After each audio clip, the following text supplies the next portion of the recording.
Why do people like it? Not everybody does like it. It's an acquired taste. People that like the funk love it. People that don't love the funk would rather have a fresh piece of meat. So eating is a primal experience. It's visceral. It's also binary. You either love something or you don't. I mean, when you go out to eat, you're not going to a restaurant to say, I hope I like this. That's probably not why you're going out to eat. You're going out because you know there's something that is interesting to you on the menu, and that's why you're going to go order it for wherever. It's waiting on fries. That you don't get it? What do you mean you don't get waiting on fries? Hopefully the customer never hears waiting on fries, but all this time on the entree and it's perfectly executed, and then you're like, ready to go. I forgot to fire the fries. I just always use that when I forgot to put somebody's order in, and I was like, hey, I'm just waiting on the fries. It's going to be 2 more minutes.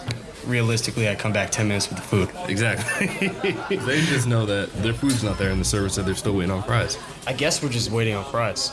Do you enjoy cold, delicious beers? Check out Sloop Brewing Company, brewers of the one and only Juice Bomb Northeastern IPA and other world-class ales and lagers. Visit their Insta at Sloop Brewing Co. or their website, sloopbrewing.com. And if you're in the area, check them out at Smokehouse Mamaroneck, 320 Mamaroneck Avenue, Mamaroneck, New York, 10543. Let's go. I like That's that. great. I like that. You know, you guys are something. How was the excitement? Was it there? Your excitement was I'm there. excited. I really hope you guys took some part in gambling over last week here, and I hope that you got your boxes in, and I hope that your boxes hit and you made a little bit of money. Was that the case? I did none of those things. None of my boxes hit. I didn't buy any boxes. I won no money. I barely even watched the game. Jesus. I didn't buy any boxes, and I definitely did not make any money.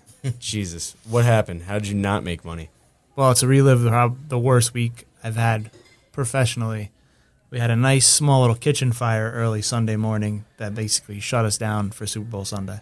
Basically, you're like literally. No, literally. A literal kitchen fire broke out in your establishment. Yes. How did that happen? I don't know. Huh. So, I mean, I know how it happened. That's what I mean. Like, literally, how did that happen? I mean, the smoker caught on fire. Overnight. We had 6 briskets in there as normal operation. So you're prepping for Super Bowl. So we're there's 6 working briskets in there. working nonstop, and I guess it was too much grease or whatever. And Do you think it happened that quickly? yeah, It yeah, most likely it happened happens pretty fast. When that happens, it happens fast. Jeez, you know, I would think it's crazy too when I would go in the back of your kitchen and I'd see the door open up and there's just like flames everywhere on the inside of that smoker occasionally. Well, This was like 12 times that. I got the call. Actually, Mike was there, and I had to get the phone call. It's literally The worst falling phone call asleep, possible. and Mike called me, and yeah, it sucked. That phone call comes from. Mike. Oh, okay. Well, I can imagine the I fire. said Mike called me. I understand that. Yeah. But I'm And you have the imagining. headphones on, Jay. Mike called. I heard the trucks were already there. I mean, this all happened in like a 30-minute window. The fire department was there in 90 seconds. It's pretty good. It all That happened is pretty pretty quick. good. So, relatively, is not that much damage. Like, Right. could have been way worse. It was just a smoker. The unfortunate part is that the sprinkler system went off. So that's, that was the big holdup. Had we just got the smoker fire out, And the sprinklers didn't go off, it probably would have been a very the sprinkler in the quick fire system didn't go off, we could have had a quicker, check, make sure everything was good to go and quicker turnaround. But since it went off, everything has to get replaced. So You can't even be mad at that also, though. Like, you I want the can be mad. sprinkler. No, for sure. I'm You mad. want the sprinkler to go off, though. Like, thank God No, the I'm sprinkler works. glad that it worked, but we can be mad that we had a fire Yeah, because absolutely. we lost like an entire week. Yeah. Not to mention What you Super mean Bowl is, like, Sunday, you which haven't is been our open since last we Saturday. haven't. We closed Sunday morning, lost Super Bowl Sunday, Monday, Tuesday, Wednesday, Thursday. Today's Friday. We're still closed. And so here's the thing, too, right? You were selling unlimited taps, meaning drinks and apps, food at the bar during the Super Bowl also for XX amount per ticket. And now all those people, how many people went up to the front door trying to get in and saw like a note on the door? It was bad. We got posted. We were sold out for the night. So anybody that was walking in randomly wasn't going to get in anyway. So, that they got the same result except with a different reason why. Yeah. But we had to call everybody that bought a ticket and basically tell them, like, hey, this super cool Super Bowl party that we were going to have tonight, we're not, because we're not open anymore. Yeah. So that was depressing. And then, we obviously have to refund everybody. And we had, a bunch of orders, pre-orders for the Super Bowl that we were sending to people that we also had to call and cancel and or facilitate, another way to do it. I will say we're lucky enough to be in a community of restaurants that helped each other out because we were able to get everybody that ordered wings from us got wings. The neighboring restaurants, let us kind of commandeer their kitchens or part of their kitchens and operate out of there and direct our customers to there. That's so that we great. could at least fulfill some of the orders. So it's really nice to see that sense of the community in our little restaurant neighborhood, both in Mamaroneck and in New Rochelle. Give any little shout outs to say thank you to certain people? Yeah, for sure. So Moonlight helped us out. Moonlight on the Ave, Sal's Pizza helped us out, and they're busy enough by themselves. So for them to take any time to help us out at all was big. We called the Wooden Spoon in New Rochelle. I called Nick, and they fulfilled some of the orders. He didn't have delivery, so there were some if we couldn't fill a pulled pork order, I called Nick, and he had some pulled pork, so they had the customer buy the pulled pork for him, and I sent our driver to go pick it up and deliver. So it was a lot of that kind of. That was Helping great. out. Yeah, that is I nice. became kind of an administrator trying to get all that done. But it definitely went from what would be a super high revenue fun day to a really stressful, Just kind of get by day. just kind of get through the day and then come in on Monday and figure out the rest of the mess, which is, it's been a long week. But this is what we sign up for, right? We come into this. No, you don't sign up to sign up have for kitchen this. fires. You sign up for it inadvertently. That we're literally constantly just putting out fires in the restaurant and bar business, right? There's always some new issue. We're that putting out occurs. Figurative fires. hypothetical fires Yeah. or Exactly. figurative fires. In your case, it was a This literal is a one. literal this time. fire. You just hope you never have to deal with a Yeah. little fire. But these are the things too, where owners need to kind of focus on the fact that shit could go wrong at any given point, and you have to kind of be prepared for it. You just had to refund all of those tickets that you sold. Thank God you're good with your money, and you're not necessarily an owner that Not to just took mention that the and put it $25,000 elsewhere. tab we're up to so far for the rebuild. So Yeah, insane, right? You weren't the only one with football problems in Super Bowl, though. My Sunday night bar, my grandfather always says this repeatedly, and I kind of take it. I take it hard here. He goes, measure twice and cut once. And what happened was our hood was mismeasured and ordered, and the kitchen's been out for the last 2.5, 3 weeks. Wow. Because they had to get a new hood shipped after remeasuring everything again. So this happened during Super Bowl. The kitchen was still not operational. Good thing the guys were on top of things, though, and they wound up catering a whole bunch of food in for everybody that was there to watch the game. We had a packed house. We weren't selling any food. It was just, hey, go feed yourselves while you're having drinks here at the bar. I mean, that's good that they were able to do that, so you didn't have a bunch of hungry, I wish I maybe was disgruntled people sitting at your bar. I wish I was able to do that. Totally. I guess so. Full shutdown from who actually shut down the building? Just I mean, the fire marshal, I'm We guessing. we did, I guess, and also the fire department, and Okay. also the building department, and also the health department. Okay. And everybody, because when that happens, you have to get in there and make sure that Everything it's is safe still working. for the general public. So, once it goes to that level, because we can't once the sprinkler system goes off, you can't let people back in because now you don't have a sprinkler system. Everything has to get reset and et cetera, and the health department has to come back in and make sure it's clean and we don't have debris around where it shouldn't be. It's a big mess. It's terrible. do you have maybe some words for owners that maybe should be putting away XX amount into an emergency fund you or should something? always have a bag fund somewhere. You mean money available? Are you taking X percent of your weekly, quote unquote, cash sheet? Yeah, it's coming out of the cash flow.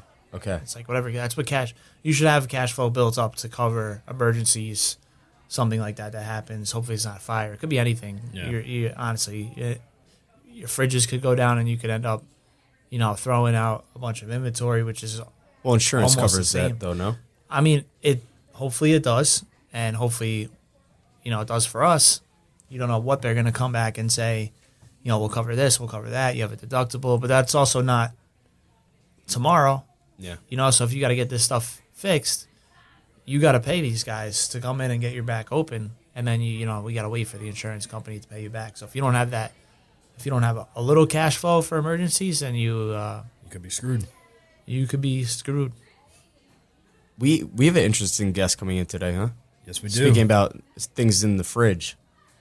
Well, that was a good tie-in. I was wondering where you can go from there. I had no idea. Yeah, he said we could be screwed. We have a guest. Yeah, we have a guest. That was a little weird. That was a little weird. We're going on the vendor side today. Yes. Hey. All right, so we have Austin from New York Prime Beef. New York Prime Beef, not briefs. Yeah, no. His beefs are prime. His briefs are prime, though. We're going to come in and we're going to talk meat. We're going to get really into it. He knows what's going on. Austin is a very knowledgeable meat salesman. He's one of the better vendors. He gave me some space this week, aside from other vendors who decided to come in and try to sell me beer for this weekend. Walked into a rebuilding restaurant. I was like, you need a beer for this weekend? That's so insensitive. Kick you in the face. Yeah.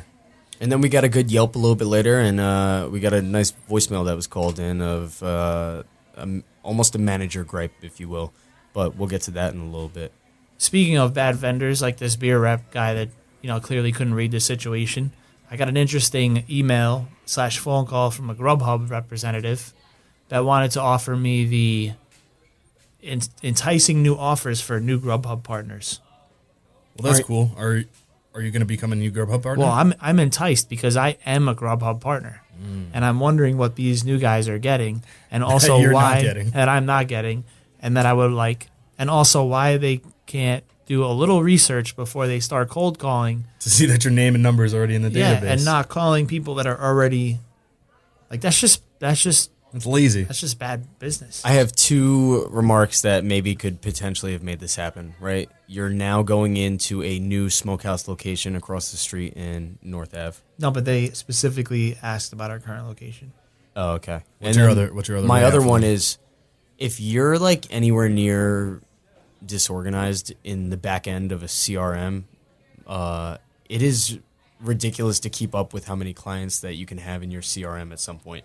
Where if you're not logging your notes and who you've talked to and what they're doing and whatnot. CRM for people listening at home is? It's the customer, whatever the hell it is, through the computer that... I'm really convinced you know exactly what you're talking about. I've used Zoho CRM. Listen, she's got the Calendly app. She's got the Calendly app. She's like, schedule a phone with me. Click on this button and we'll have a talk. All I'm saying is if she has a cell phone and she's going to type your number into that cell phone, it should already pop up as like a Grubhub just check first. person.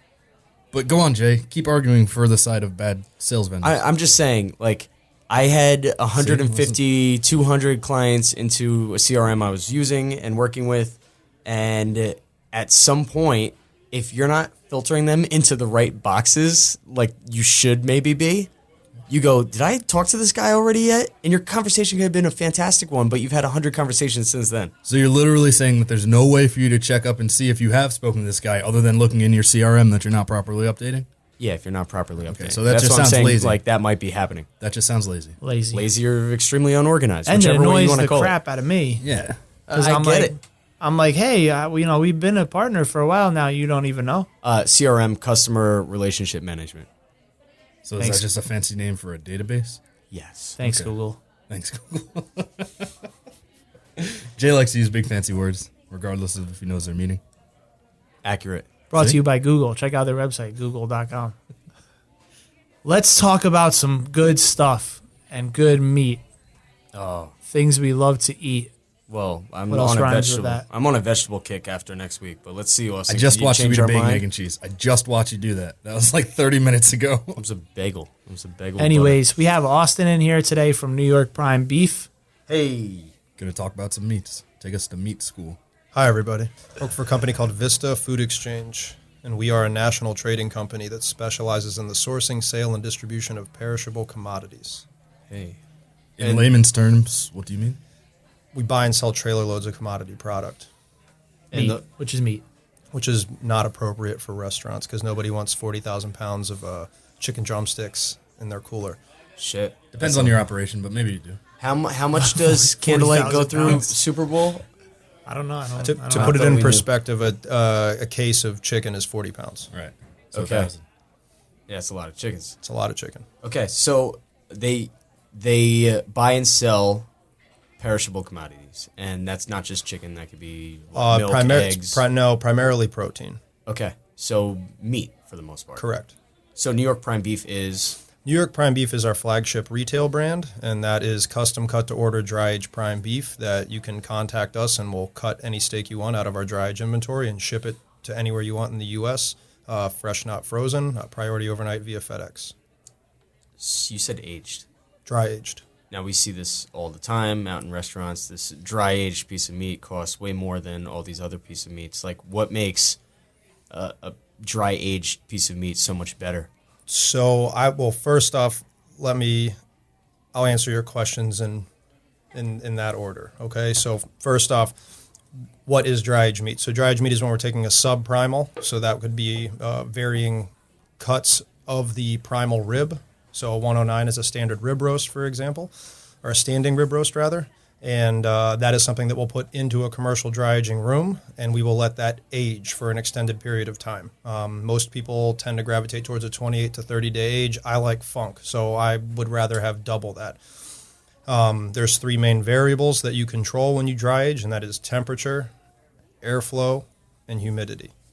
And that's where people can manipulate those variables to create a flavor profile that's unique to their product and their room. The reason why it's so expensive is because you're not going to put garbage into that room. So we only will put, for our flagship brand, prime beef, USDA certified prime, that we will then dry age. Now, as a result of that, when it's dry aging, you are allowing water content to leave that subprimal. So as a result of that, it's shrinking down. So if you put a 25-pound piece of meat in there, it's not going to leave that room 25 pounds. So once you trim off all that age, which is inedible and not palatable, and it'll be extremely bitter and not able to be chewed, you're again dwindling that weight down. So that cost goes up. That's your loss, your yield loss. That's why it's more expensive.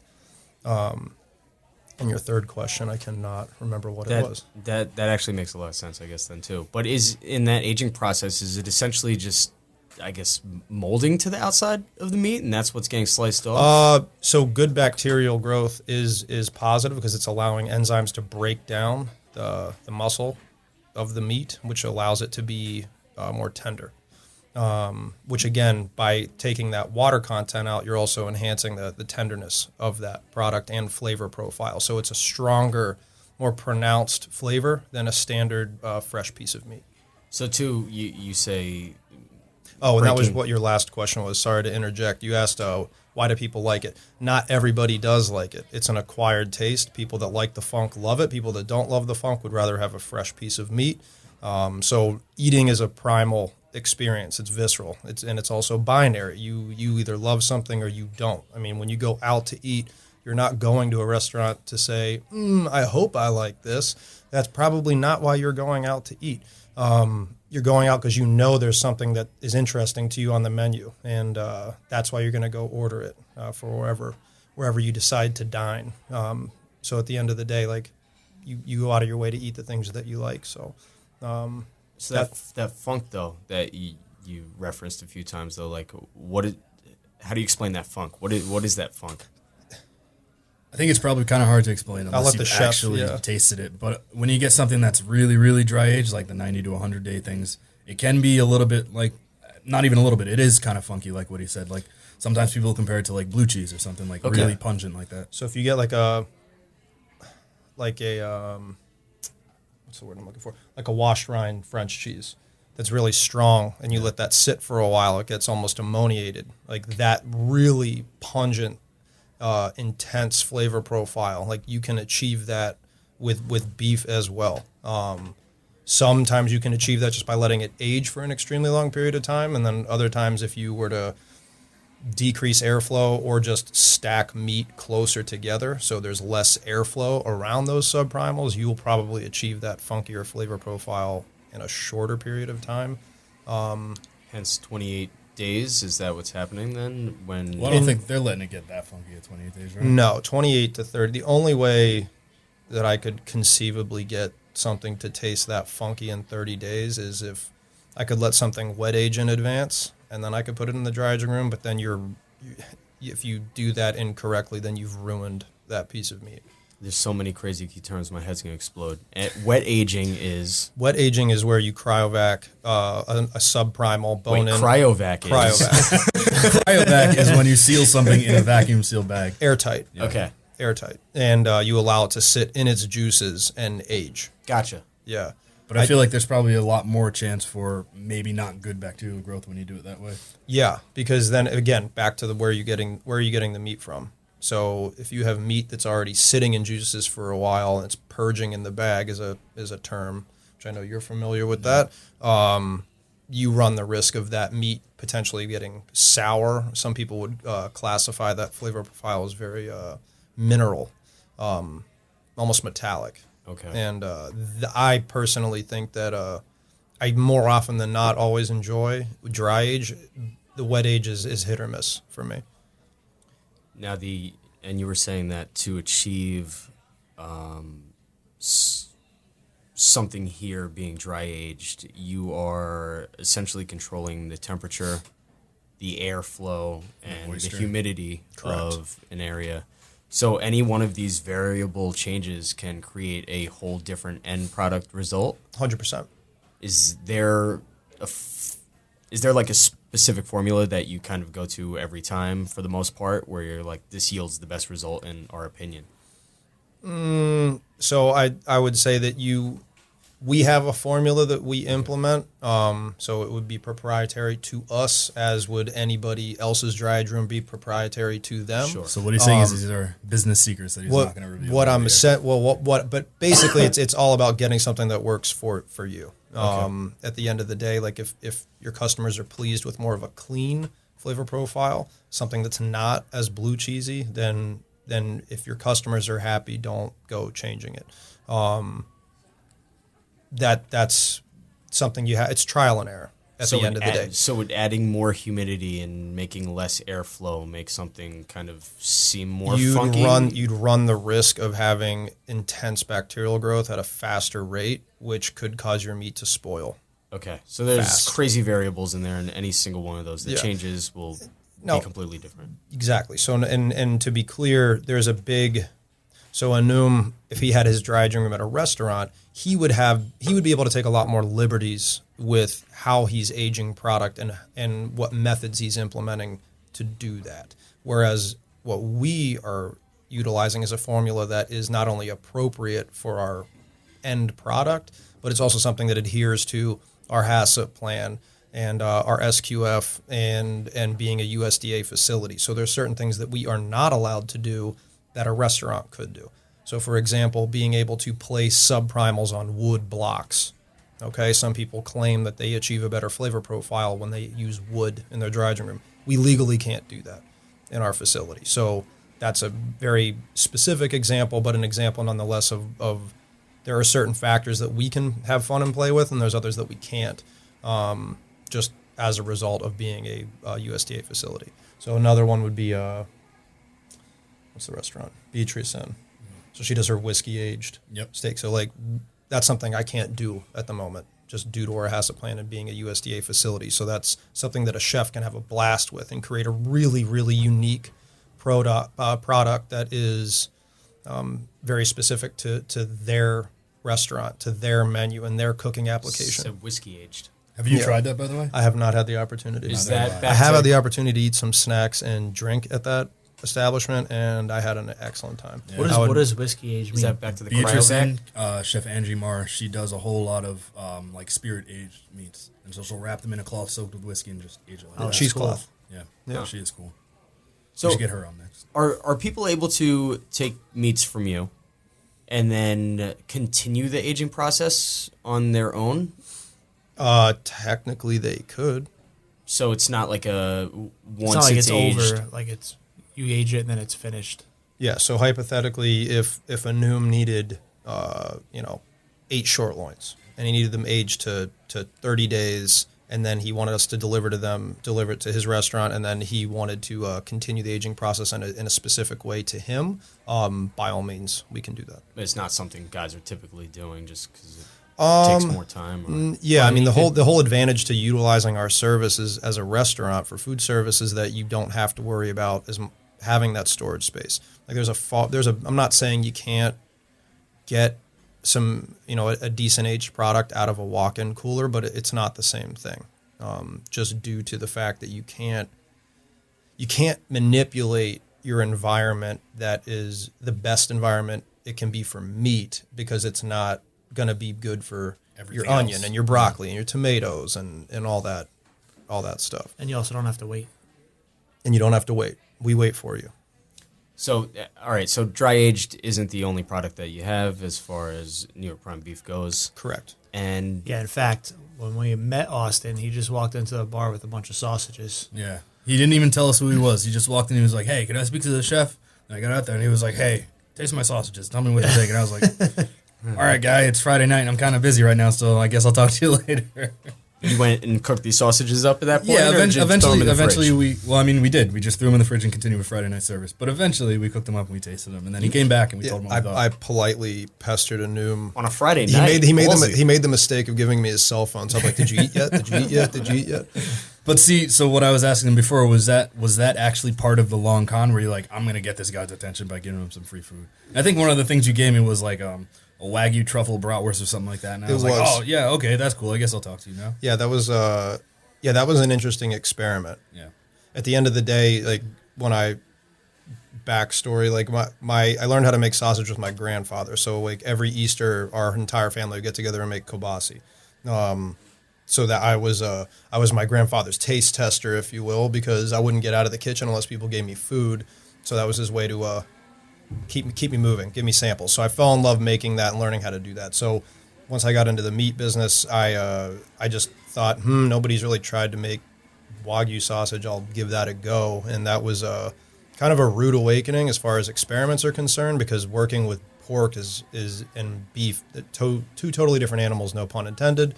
And it's definitely a different product overall, because you have to manipulate that lean to fat content in a different way than you would with pork.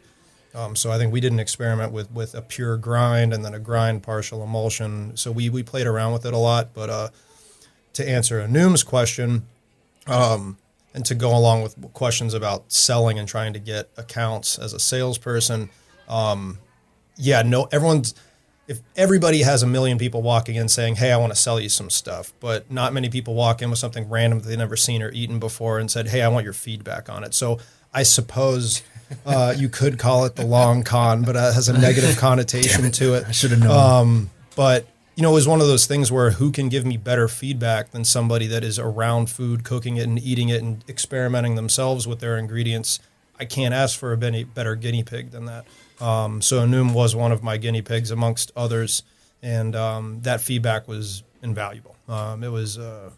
But then, I mean, not to make him sound so nefarious, he also did come in and just sit at the bar and eat our food, and then he decided that maybe we would be right for some of his products. Perhaps. He probably judged us before we judged him. Yeah. I had a few libations as well. But yeah, that's, to that point, you can't, I love food, I love eating it, so I don't feel appropriate trying to talk to somebody about the food that they make and trying to sell them on different protein products if I can't talk about the food they make. So at the end of the day, like, some recipes are better with chicken breast than chicken thighs, but for me to come in and tell you should use this other product before I've even eaten the product you've created, and then who the hell am I and why are you even going to listen to me at all? I feel like a lot more people need to adopt that attitude. No, nobody does. No. Just be pushy and get kicked out and leave the door open for me. Exactly. I'm just kidding. But no, but I mean, that's kind of kidding. He's well, I'm not I didn't grow up in the meat business at all. I just love eating food. Like that's why I got into this business at the end of the day. But when I initially got into this business, it was strictly as someone doing market research, evaluating center of the plate protein items for online meal delivery companies. Like that was my introduction into this business. That's how I got introduced to the company that I work for. So it was good for me to understand why people are picking certain protein items over others, because it forced me to recognize that I was only evaluating items based upon what I wanted to eat. And back to my comment about food eating. It's a primal experience. It's something that takes you back, so to speak. And if you don't like eating something, you're not going to return to that. So for me, there's certain things I love eating that other people do not enjoy eating, or certain types of food. Like I love eating spicy food. Other than cereal and ice cream, most of what I eat is extremely spicy. That's just how I like it. And but that's not for everybody. You do have some spicy ice creams out now. Yo, You can get like quick a hot question: Have you been chocolate. to Ugly Baby? No, but that name makes me want to go. It's I believe it's a Thai restaurant, but a lot of my coworkers have gone and they said it's some of the spiciest food they've ever eaten. A lot of people who I know to eat spicy food said they can't finish what they Yeah, get. I never. Then I never I had need to Thai go. food. Is it? Yeah. Is it in Manhattan? I believe it's in Brooklyn. You should look it up. I just saw chocolate dipped ghost peppers somewhere. That's disgusting. That's Yeah, that's too a bad much. decision. That's too Yeah. much. Yeah. I like spicy food too, but I'm not going anywhere near like eating a pepper. I was We had, just throwing it out we there. had ghost peppers at And Nurse. remember Eric ate one? Yep. That was You- not a good. That wasn't a That's good. not a good move. You got to Wasn't build a good up. move. You got to build up that tolerance. Yeah. Like it's not. And I use that word specifically, tolerance, because like Those are Oh, I'll painful. they get I'll you. sweat like, Yeah. but I can't stop. I'm like I need to eat. I'm sweating. It's hurting. But I'm like, let me get some more. I think a habanero is probably closest to like as hot as I would eat, like intentionally. You know, like I'm not trying to get too much hotter than We that. were Well, ta- that's the capsicum Chinese. Yeah. That's the family. I don't know, but regardless, like all of those, like the ghost pepper and the California Trinidad Reaper. scorpion and all those are all technically capsicum Chinese. So they're all branched off of that. He's not just Same. meat. Clearly. Well, peppers, too. so I actually, I used to grow chili peppers back There you home. go. So There I'm, which back to the comment of store bought versus homegrown, very, very different. Like a legitimate, like a well grown jalapeno from somebody's garden will light you up, whereas a store bought one probably won't. What are the differences between like a homegrown and a store bought? Why is one hotter? What are what's with wine, the terroir? But I don't know. I think you don't rush it. Like when you're growing it at home, you're just doing it for fun. You're not picking anything early. So produce, like protein, anything else, it's a business. So if you're going to scale fast, you need to produce fast. Which is why if you have something that is all natural, organic, antibiotic free, no growth promotants, all those things that people claim, the educated consumer claims they want to eat, they don't always want to pay for it because it costs a lot more to raise that animal. Just like with produce, it's no different. So talking about that, and you just said understanding why people eat or choose the proteins that they want to eat. Let's talk about different styles of meat. Like why do we want Wagyu? Well, I mean, because it tastes better. I mean, I Not know everybody this, but does. Really? Yeah. Well, look, and a lot of people do enjoy eating it, but they don't. We eat with our eyes first and then our wallets. Mm-hmm. We're all guilty of that. Well, wallets aside, let's talk about. I think, Wagyu's a lot different because it's obviously got an abundant amount of marbling, so it's going to lend itself to being more tender. Before you get there, what is Wagyu? It's just Japanese cattle. But now you have American Wagyu, so Domestic it's a genetically speaking, it's pulling from some of the same genetics that the original Japanese breeds are. So there's only I think there's only two breeds that you'll find here that are derived from what was in Japan, and one's the Japanese black and one's the Japanese brown. As far to my knowledge, the biggest Japanese brown herds are in Texas because those cattle do better in the extreme heat. So for the most part, most of the Japanese black herds are typically like Pacific Northwest, Midwest, and some as far north as places like Vermont. But those are, again, niche farms. They're not huge. Like Snake River, I don't know if anybody can compete with them on a marketing level. They're extremely consistent, but they charge for that. It's a premium product and it's got a premium price tag. And if you're looking at it, just Google Wagyu on Instagram. It's the insanely marbled pieces of meat. And Snake River Farms, they're from the Midwest, yeah? I think they do a lot in the Pacific Northwest. Oh, okay. So this is actually from Nebraska. So this is Okay. That's an example of it. So again, you see abundant marbling, right? So it's significantly more than prime. Now, not all producers are doing what's called a full blood animal. So they'll do a hybrid cross. So a lot of people are doing crosses between Black Angus and Japanese Black, for example. So your Wagyu, is that domestic or is it imported? We have both. We have both. Correct. Okay. Gotcha. And when you're getting it from here, where is that really sourced from? Mostly, I think most of the domestic Wagyu, like you're saying, is coming from like Snake River farms. Otherwise, Okay. it's these small niche farms. Gotcha. Yeah, our brand, like the brands that we've purchased from, anywhere from Oregon, Washington, Nebraska. So is Wagyu the top chain as far as meat prices go? Depends Like, on where you're getting it from. Like, what's really the most expensive cut of meat that we wind up seeing in restaurants for the most always part? the tenderloin. Or no, I Always. shouldn't say that. I guess from a yield perspective, the tenderloin always ends up being expensive just because the loss is so significant. Which is what you we were were saying a talking little bit earlier. But yeah, it depends. I mean, availability can cause prices to drive up.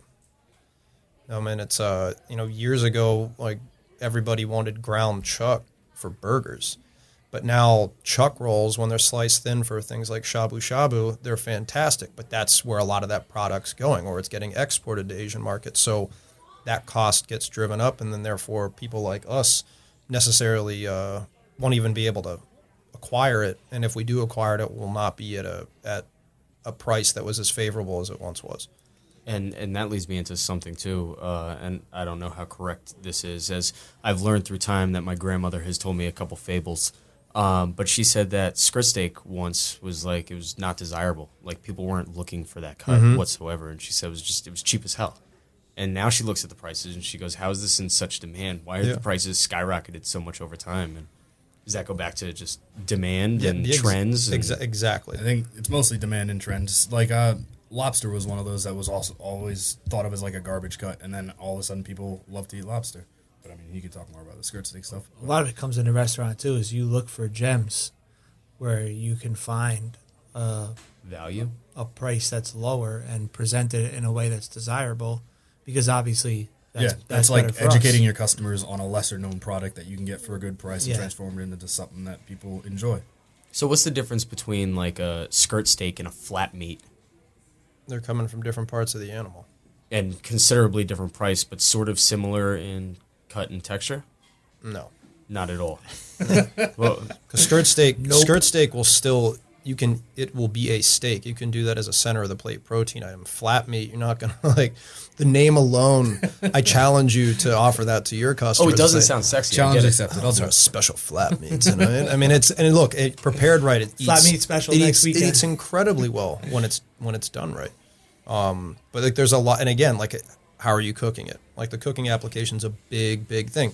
Like, I'm talking to barbecue guys right now. I love brisket. It's my favorite barbecue item on the planet. I will pick that over any rib, period. How do we do that? We spice rub it and we cook it low and slow for an extended period of time, and it comes out juicy and succulent, and it's the best. But you'll never find that with, an Asian market. You go to a Korean restaurant for Korean barbecue, they're going to do that paper thin, and it's going to be hot and fast is how they're going to cook it. So taking the same muscle, but they're going to cook it in an entirely different way. So some meats you can do that with, others not so much.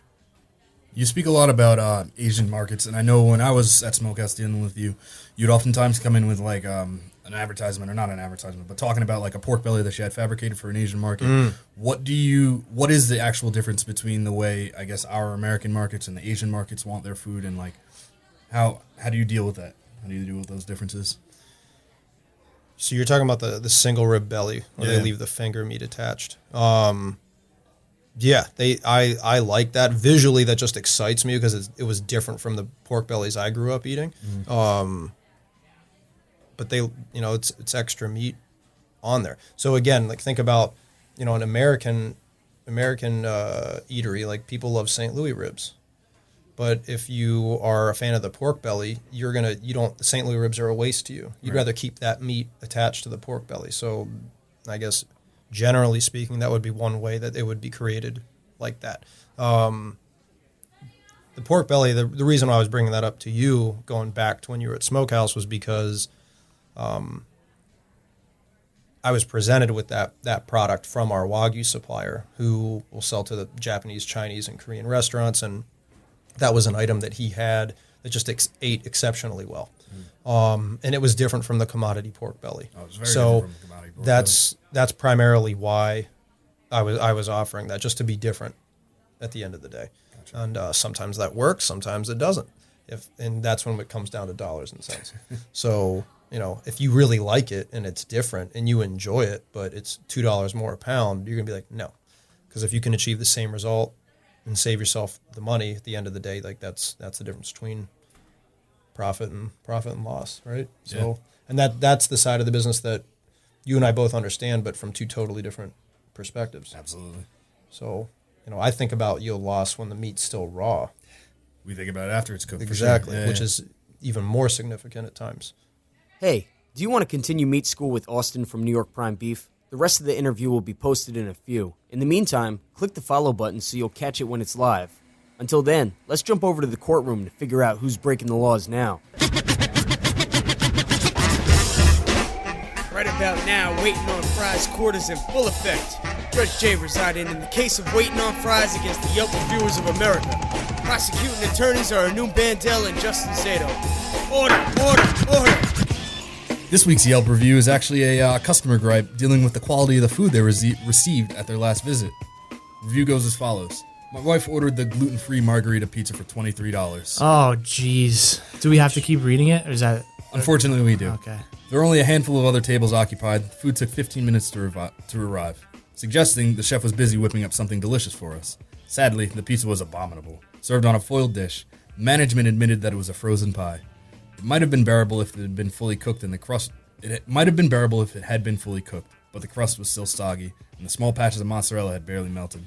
The manager knocked off a paltry $5 of the check to compensate for her disappointing lunch. We will not be returning. I don't know if the people can understand the look that I'm just staring straight at your phone right now in staring disbelief. Staring daggers. But essentially these people were upset with their gluten-free pizza. And while they are choosing to get gluten-free options that maybe the restaurant doesn't specialize in, if they're spending money on it, it should still be good. I agree. I disagree with the gluten-free pizza, but I can at least sympathize with the need to have gluten-free, I guess, and have to do it. Can we sit on the fence on this for a second too? Like, all right, it's a place that doesn't specialize in gluten-free options necessarily, but they're going not out of the way, but they're going to offer it to people that could need such. And typically, aren't these pieces of dough already kind of just frozen? It's not a whole pizza that's already pre-made. It's it's the dough. I can understand if you're using frozen dough. Yeah, whatever. That's fine. You don't make gluten-free dough. You don't have to specialize in it. So you buy gluten-free dough for your occasional gluten-free customers. So then what happens, though? Then they take it out of the freezer. I think, though, right off the bat, what we need to do, and where the restaurant could be at fault here, is just say, as soon as they order it, do you have gluten-free dough or something for pizza? Just say, we do. It's a frozen dough that we don't make, so it's different than our normal product, but we can provide it for you to... True. And even if you do say that, obviously the food should still come out cooked. See, and that circles back to just not selling sex, though. It's a frozen pizza that we don't make. I would say we don't make it in-house. That's what I'm saying. That's all I would say. We don't make it in-house. No, I would say I would understand. We have frozen pies that we don't make in-house to provide for people with. That's allowing the customer not to build up expectations of something that they're not actually going to receive. And then you can judge. Then they can judge you on the rest, like your sauce and your toppings. That stuff you should still be making in house. So the issue, though, Noom's essentially here, though, too, where it was like a soggy pizza. That happens because. Well, it could happen because there was excess moisture on the dough from being frozen and whatnot. But even still, I'm saying you could take the extra steps to make sure that this product is still going to be delicious for the person. For sure. I still wouldn't want to push it, from my standpoint, even if we're using a frozen dough or whatever, I still don't want to push an inferior product out. Exactly. If I'm going to sell you it, I'm going to make it as best as it possibly can be. Yeah. And if it was still cold and soggy and unmelted cheese, that's just, again, I do gripe with the 15-minute thing because that's an acceptable ticket time. Yeah, that is, especially if you're talking about You know? frozen dough. You got to make sure it's not. I think that's frozen just anymore. an add-on. And that's a A problem. pizza in general, 15 minutes. 15 not minutes is bad. not long. It's fine. But I think what people start to do with these reviews is add on like things to make it Sound like a instead of just credible having review. one gripe, you're just like, oh, and then this, oh, and then that, oh, and then that, and it took 15 minutes. And our napkin wasn't folded And properly. yeah, and this you and know? that. Like 15 minutes is Okay. what? I mean, What do you want me to say? what do It's you 15 want? minutes. Like in a busy restaurant? Like she said, it was busy too. Well, no, she right? said it wasn't busy. She Oh, said it wasn't busy. Yeah. All right, well, it's a little bit, but still 15 minutes. It's 15 minutes. It's not that long. Physics, right? Agree.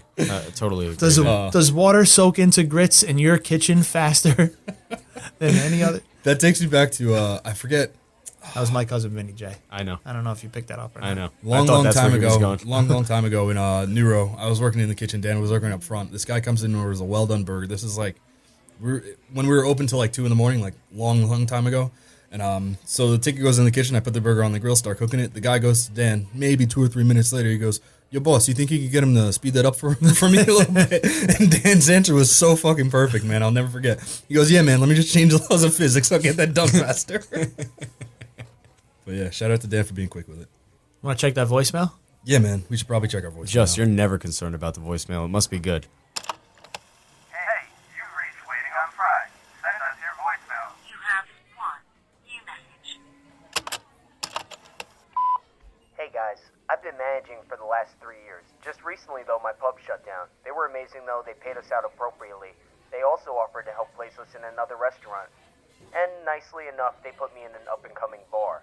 I was offered only 16 to start, but I'd also be bartending and making tips, so that should make up the difference, right? My other pub paid $22 an hour. Now I know this seems crazy, but they said they could not afford a salaried manager, so the pay was high and I got overtime, so that pub was great. Now I'm doing things my GM should be doing, though, for next to nothing.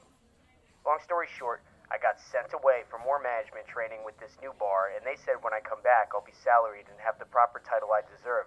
I just got my schedule, though, for the first week back, and it's only 24 hours scheduled total, and all bartending shifts. They also assured me my last pay. All right, so how do we feel about that? All right, That's a pretty first thing I interesting say is topic. I'm confused because they said when he came back, he would be on salary. So if he came back and now essentially he's on salary and he's No, mad I think about, that was if he comes back after the training, which he just started. and then he said now I'm back and they've cut my shifts and they're all bartending shifts. Yeah. But if you're salaried, why do you care if you got your hours cut? Like salary gets paid. Well, it's like a fake salary, though. It's not like a. This You either is get your, paid or you don't get paid. If you're a salary employee, you get paid whether you work 2 hours or 20 hours or Yeah. 30 hours or 60 hours. Same But I think amount. that would determine the rate, wouldn't it? If you only work, Well, no, if you're 20 hours a salaried, then it doesn't change. Yeah, if you're salary, you're salary. But they're saying, but it would be 20 reflective of that hour of the time, Well, you would. wouldn't it? I think you. Well, the way we would do it anyway was we would set what we would essentially want you to work every week, and then your salary is that. But you would know what it is. So if, let's just use 50,000 for an example. First thing, we're going to pay you 50,000 to work 40 hours a week. We're paying you 50,000, and then we expect you to work 40 hours a week. But if you work 10, you're still getting the same paycheck as if you worked 60. So if you go up and down, that's the benefit of having a salary, is that you Your pay don't is have to consistent. worry about, if you're going to get hours or if you're going to be there. Am I hitting overtime? Am I not hitting overtime? You know you're going to get X amount every week, no matter what, as long as you don't get fired, which is based on your performance. If I'm hiring someone for a salary, I could care less how much they work as long as they're getting their job done. Unless obviously it's a position where you need to tactile physically be position there. where you need Yeah. to be there. You know, you can't. But the You only cannot thing be that's there. misleading here is that they're saying it's 16 an hour. But that was before. That's why this whole thing is very confusing. You get 16 hours, you get 22 an hour. He's a bartender. He's a salary. He's a manager. Sounds like he doesn't know what he wants. What is up with that? That's what I'm saying. So, And it sounds like he's having some real trouble coming to the grips that he wants to be a manager and get the title, because he mentioned his title, like the appropriate title that I deserve. Like, walk in and be like, I am the manager.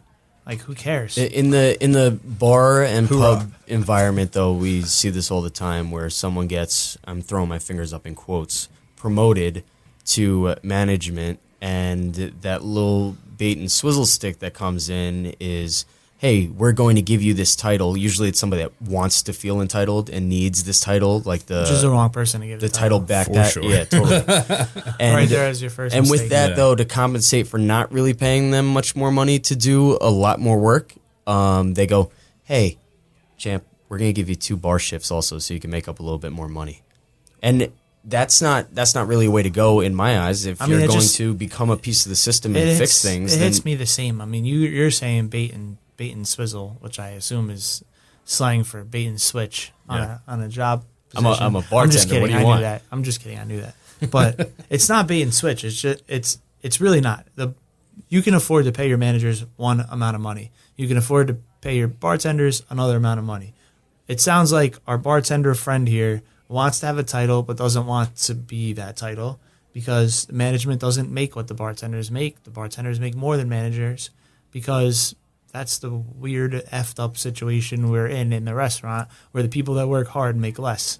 But it's also sometimes that you can be nearsighted. Excuse me, harder. You could be nearsighted because what if he has an opportunity to grow, but he's got to sacrifice a little bit of that extra cash For sure. in the short term. So if you're not willing to take that risk, then maybe it's the wrong place for you. Maybe you don't believe in the business that you're in. And Agreed. at the end of the Correct. day, if you're only going to do something because you have a title, then Probably not you've the already right. lost the plot. Like the people that really give a shit are going to do the right thing regardless whether they have the title or not. Right. And I guess that's where you come back to the restaurant itself shouldn't even appease Somebody who's looking for a title if he's move. not happy, if you're saying like, okay, here's your management position, you're gonna get paid X amount of money, and he's like, well, that's not enough. Instead of appeasing him, say we're gonna give you a couple of bar shifts to offset that amount, then they should just say then, okay, I guess you're not ready for this position because this position is this amount of money. It could lead to X, Y, and Z, but you have to start here on the management Scale. It's a tough jump because normally a bartender is on the higher end of the service side of it, and then if you want to make a jump to the management side of it, you get bumped down until you get to a GM or proprietor level. So you're switching sides, and you're not realizing that it's not an even lateral move, and you have to adjust yourself. But you're just gonna have to decide: are you ready to make the commitment and be on that side of it, or are you happy just being a bartender? I think it also goes back to what we talked about before, like the difference between selling to sell and helping a business grow, because those are two different For sure. mentalities, right? So if your goal is just to knock out as many martinis as you can to get some cash to go have fun, like that's a different mentality of someone who's front of the house, making sure that the tables look presentable, everything's clean, the chairs are where they're supposed to be, the flatware's clean and placed properly. Like it's all those little details can be the difference between somebody wanting to come back to your restaurant. Manhattan is a prime example. That place is spotless. It's immaculate. Yeah. It's They a- pay it's a- attention to every it's single incredible. little detail, and that shows. It shows, and it shows on your receipt as well. Like you're paying for that sort of detail and attention to detail. But why are you going out? You're not. You're going out for the experience. Exactly. They also said when they came back that their hours were all bartending shifts. So it could also sound like upper management was trying to knock them back down a couple pegs, and maybe the management role wasn't suitable. Maybe that it just sounds like maybe a relationship where everybody wanted to get back out of the agreement and didn't know how without just saying, okay, you know what, you go your way, we'll go our way. Yeah. Because listen, I've made that mistake. We've made that mistake as a restaurant where we liked somebody, we thought one thing, we moved into a situation, it wasn't exactly perfect where the money lined up with whatever they were making and what they thought they were going to be making and what position we thought they were going to be. And we did that. We appeased with them to make everybody happy. And in the long run, it was the wrong thing to do. We should have just known, like, okay, this is the budget for that. It has to be that, and it has to be someone who's committed to do it, and just decided that that person wasn't right for it and move forward. Like, because now we won't do it. Like, the next person that gets hired as a manager is a manager. They're not going to be a manager and a bartender and this and that. It's different than a key, by the way. Right? A key's just there to lock down the place, A key is put the money in a someone you safe. trust that in a pinch, let's say something happens, they have a key, they know all the operational procedures, they know where the money goes, you can trust them enough to count everything and make sure it's where it's supposed to be. That's totally different than And there's a pay full-time compensation manager. for that as well. So it's also what title was this guy looking for? Yeah. Because the key manager is usually a bartender. Yeah. You Who's know, just responsible enough that's just to handle shutting responsible down the place. to be able to lock up and Yeah. And that's I'm earned. going to use a really bad pun, but not burn the place down. That's Too soon. Too soon. Speaking of that, let's go pour a couple Sloop juices and get your place back operational. Good talk. Let's see you out there. Thank you, guys. Absolutely. Also, guys, don't forget to smash that like and subscribe button because, algorithms.